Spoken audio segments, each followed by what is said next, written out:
সাল 2009। পশ্চিমবঙ্গের এক প্রত্যন্ত গ্রামের কাছে একটি পুরনো লাইন দিয়ে চলত রাতের একটি ট্রেন, কালরাত্রি এক্সপ্রেস। ট্রেনটি বহু বছর আগে এক ভয়াবহ দুর্ঘটনার শিকার হয়েছিল। ৪৭ জন যাত্রী সেদিন মারা যায় ট্রেনের ইঞ্জিন গড়িয়ে পড়ে এক গভীর জলাশয়ে। তারপর লাইনটি বন্ধ করে দেওয়া হয়। কিন্তু স্থানীয় মানুষদের মধ্যে একটা গল্প রয়ে গেছে। প্রতি বছর দুর্ঘটনার সেই দিনে মাঝরাতে ওই ট্রেন আবার চলতে দেখা যায়। কেউ বলতো ট্রেনটা শূন্য লাইনে ছুটে চলে, কেউ বলতো মৃত যাত্রীদের আত্মা এখনও ট্রেনে বসে কান্না করে।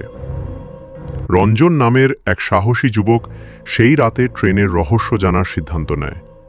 সে লাইনের ধারে লুকিয়ে থাকে ক্যামেরা নিয়ে। হঠাৎ রাত 12:15 সে শব্দ শুনতে পায়, চাকার ঘর্ষণ, হুইসেলের আওয়াজ, অথচ সামনে কোনো ট্রেন নেই। ধীরে ধীরে কুয়াশার ভেতর থেকে একটি কালো আধপোড়া ট্রেন আবির্ভূত হয়। জানলা দিয়ে সে দেখতে পায় রক্তমাখা যাত্রীদের মুখ, যাদের চোখে শুধুই শূন্যতা। হঠাৎই একজন মৃত যাত্রী ক্যামেরার দিকে তাকিয়ে চিৎকার করে ওঠে, "আমাদের মুক্ত করো, আমাদের মুক্ত করো!" রঞ্জনের দেহ সেখানেই অচেতন অবস্থায় পড়ে থাকে। সকালে গ্রামবাসীরা তাকে খুঁজে পায়, কিন্তু তার চোখের দৃষ্টি চিরতরে নিঃশেষ। সে শুধু বারবার বলতে থাকে, ট্রেনটা আসবে আবার, তারা ফিরে আসবে।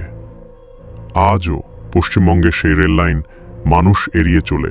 তারা জানে কিছু ট্রেন কখনো গন্তব্যে পৌঁছায় না, তারা শুধু মৃতদের নিয়ে চলে অনন্ত অন্ধকারে।